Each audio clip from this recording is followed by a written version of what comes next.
kau pernah dengar cerita tentang kota tua di perbatasan New Mexico yang hilang dari peta? Bukan karena bencana, bukan pula karena ditinggalkan, tapi karena semua orang sepakat untuk tidak lagi menyebut namanya. Begitu juga aku, dulu aku pikir itu cuma kisah buat nakut-nakutin turis yang kebetulan kelewat batas, tapi setelah malam itu, sumpah demi apapun yang tersisa dalam diriku, aku tahu yang mereka sembunyikan itu nyata. Namanya Fort Dillingham, tapi mereka sekarang cuma sebut itu sebagai tanah terlarang.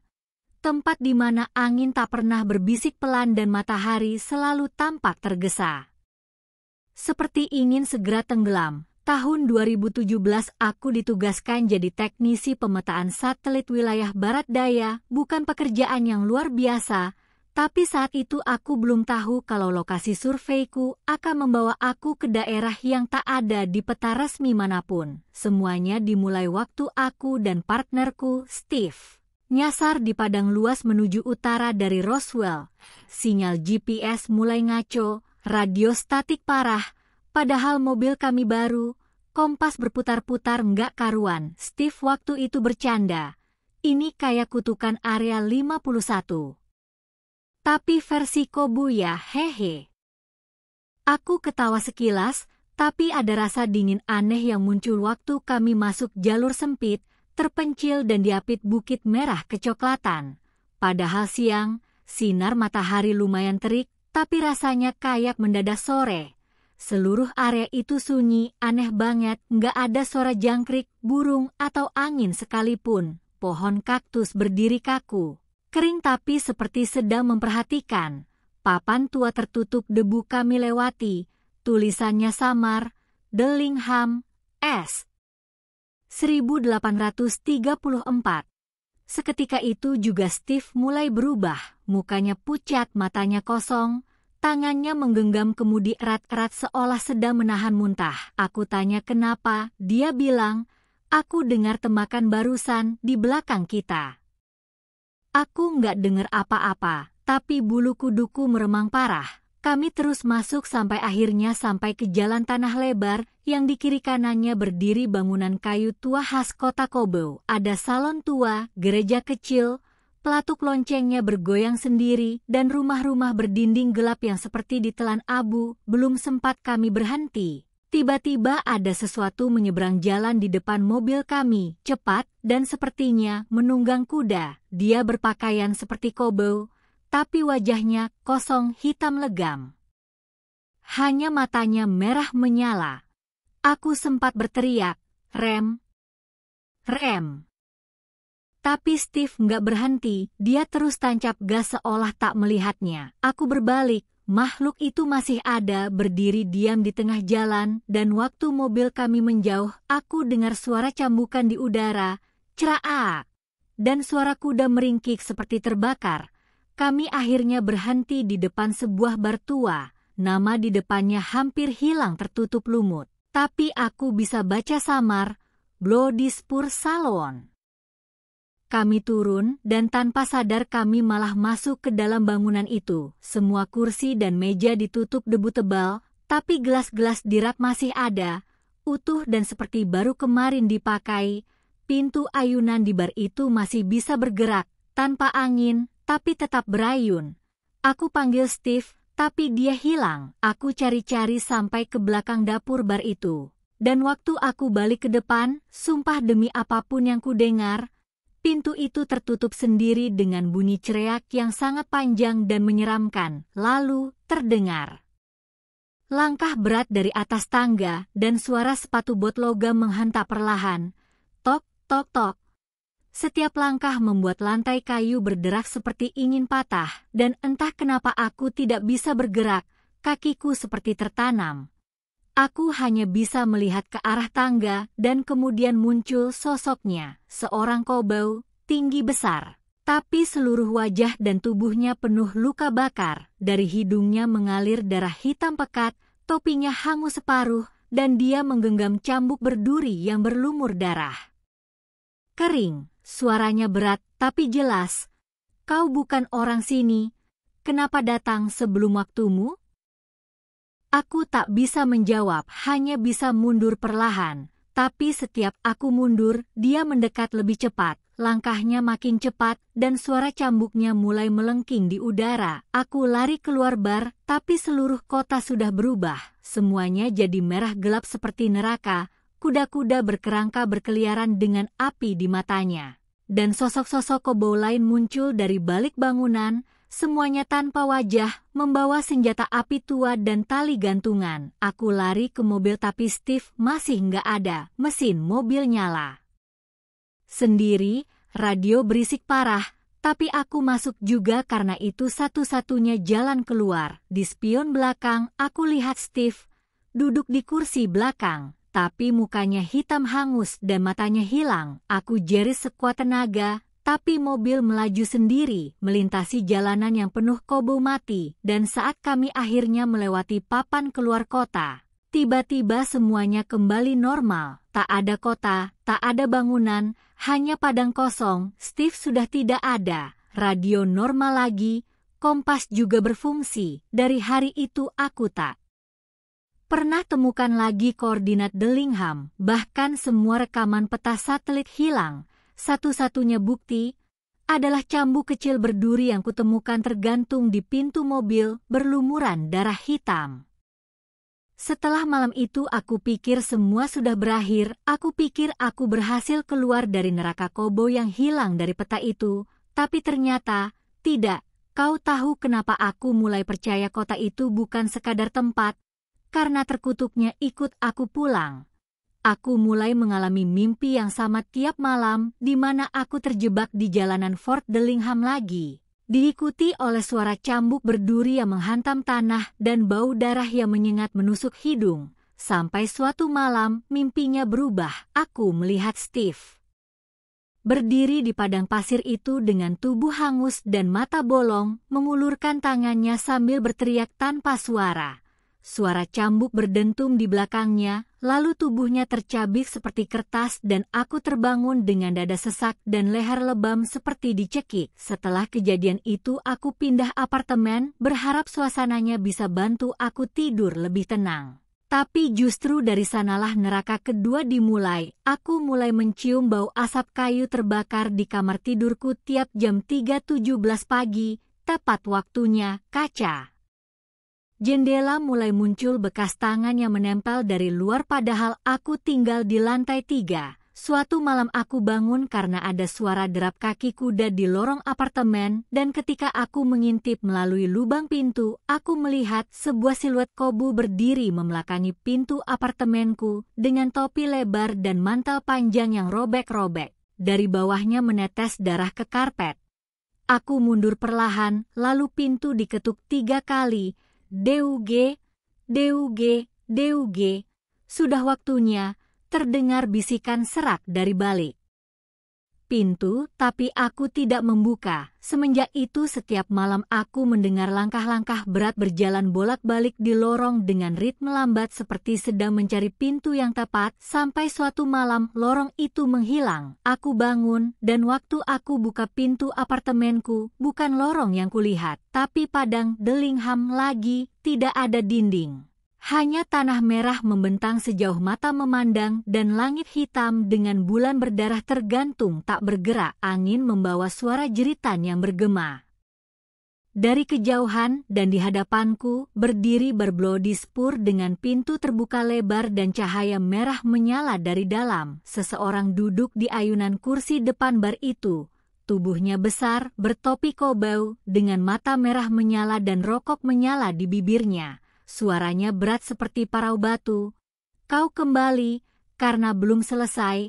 Aku mencoba lari, tapi tanahnya seperti lumpur panas, menarik kakiku makin dalam. Semakin aku berontak, semakin dalam aku terhisap, sampai tiba-tiba tangan-tangan muncul dari bawah, bercakar, dingin seperti tulang mayat. Mereka menarikku ke bawah sambil tertawa kecil. Lalu semuanya gelap. Aku terbangun di kasurku, dalam gelap gulita dan tubuh kaku tak bisa gerak. Mata terbuka, tapi seluruh tubuh terasa ditindih, dan dari sudut ruangan kulihat dia lagi, koboi itu. Tapi kali ini wajahnya terlihat jelas, atau lebih tepatnya, tidak ada wajah.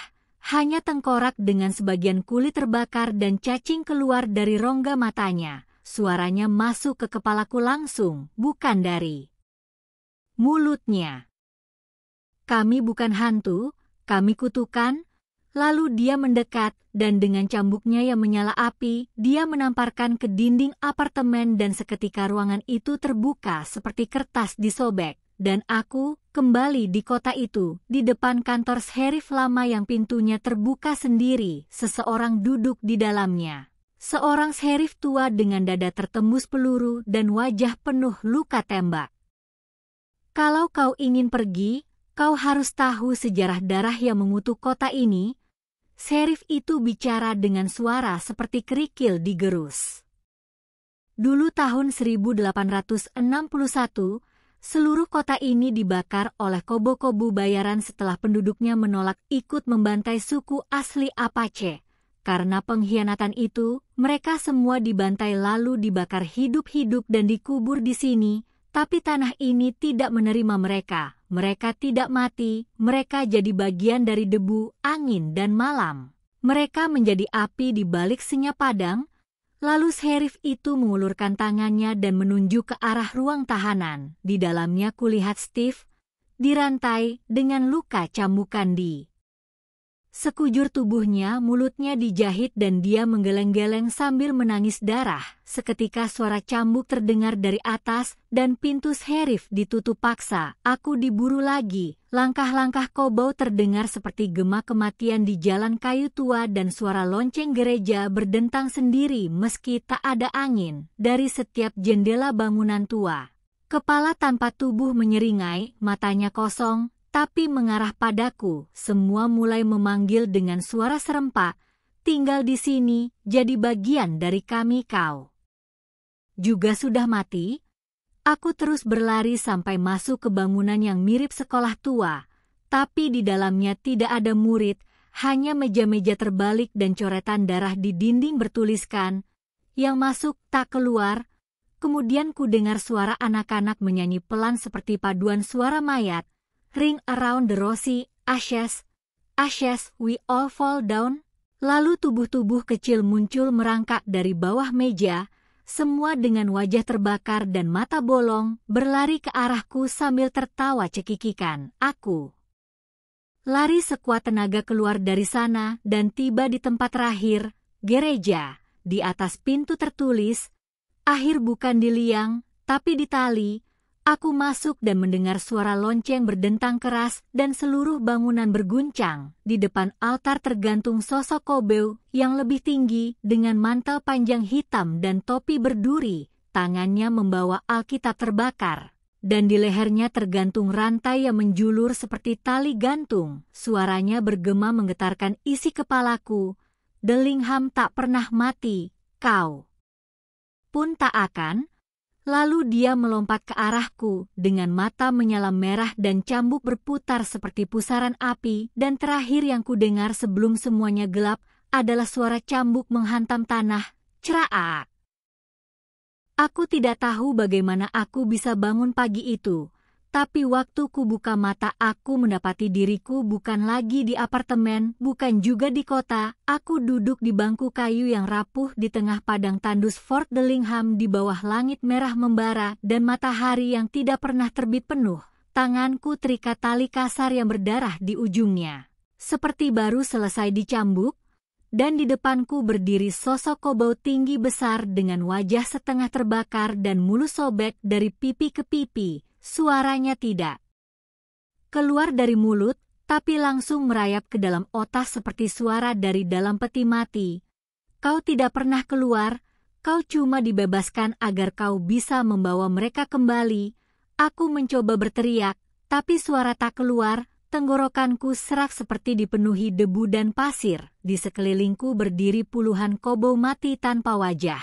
Semua menatapku dari dalam kegelapan. Mereka diam, tapi di belakangnya kulihat orang-orang yang aku kenal, Steve, tetanggaku, bahkan beberapa teknisi yang dulu sempat hilang di laporan survei tahun-tahun sebelumnya. Wajah-wajah mereka sama, kosong, hitam, bercak luka dan penuh jejak cambuk. Seorang wanita tua berjalan mendekat, dia membawa topi kobo tua yang gosong di pinggirnya dan menatapku dengan mata putih kosong.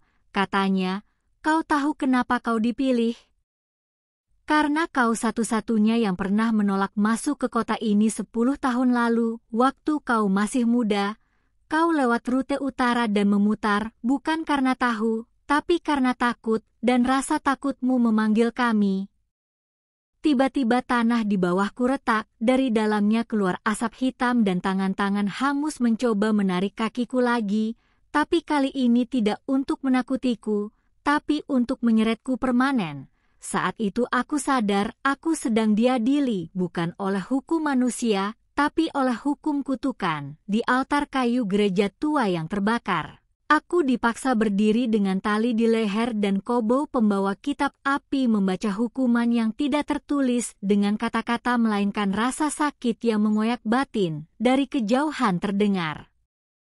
Lonceng berdentang 12 kali dan setiap dentangan diikuti jeritan seseorang yang seperti ditarik keluar dari tubuhnya. Aku mulai melihat kilasan hidupku sendiri, terpotong-potong seperti selide film rusak. Ayahku memanggil dari ruang tamu.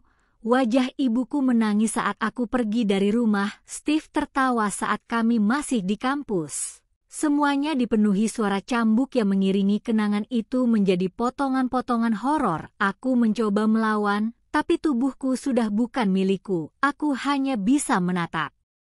Langit yang perlahan berubah menjadi kaca besar, dan dari sana aku melihat dunia nyata. Diriku sedang duduk di bangku taman kota. Tapi tak satu pun orang memperhatikanku. Seorang anak kecil bahkan melewati tubuhku tanpa menyentuh seperti aku adalah bayangan. Aku mulai sadar, aku sudah mati, tapi tidak sepenuhnya. Tubuhku kembali di dunia. Tapi jiwaku terkunci di antara lorong Dillingham, menjadi penghubung antara dunia nyata dan dunia kutukan. Dan tugas pertamaku adalah mencari pengganti. Siapapun yang mendengar cerita ini, akan jadi bagian dari kami.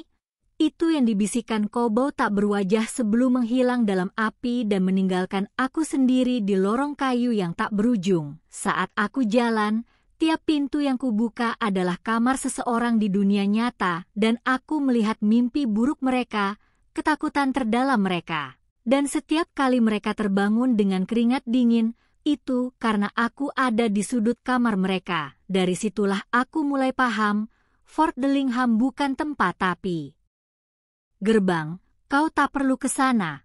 Kau hanya perlu tahu tentangnya. Kau hanya perlu mendengar kisah ini. Dan setelah itu, dalam beberapa malam, kau akan mimpi berada di kota Kobo yang terbakar dengan langit merah dan suara cambuk memanggil dari kejauhan. Kau akan lihat bangunan tua yang seharusnya tak ada, bar Bloody Spur yang berdiri sendiri di tengah pasir. Kau akan mencium bau darah terbakar dan mendengar suara sepatu logam menyentuh lantai kayu pelan, tok, tok, tok. Dan jika suatu hari kau terbangun dengan debu merah di ujung sepatumu, jangan buka pintu depanmu karena mungkin itu bukan dunia lagi. Dan bila suatu malam kau dengar suara cambuk menghantam tanah dari luar jendela, jangan pernah menoleh, karena jika matamu bertemu dengan mata kobo merah itu, kau tak akan pernah kembali. Dan bila kau lihat jam menunjukkan pukul 3.17 lalu terdengar derap kuda dari lorong rumahmu, itu berarti waktumu sudah dekat. Aku tidak tahu sampai kapan aku bisa menulis ini, tapi jika kau membaca dan mulai merasa sesuatu berubah di sekitarmu, suara langkah berat, suara pintu ayun yang berderit sendiri, bau kayu terbakar, atau suara anak-anak menyanyikan lagu lama, itu berarti Fort Dillingham sudah menunggumu. Mereka tidak butuh orang suci atau berdosa, mereka hanya butuh pengganti. Karena setiap cerita harus ada yang melanjutkan. Dan setelah aku selesai menulis ini, aku akan diam, sebab cambuk itu sudah mulai terdengar lagi, lebih dekat, lebih berat. Dan kali ini bukan aku yang dikejar, tapi kau.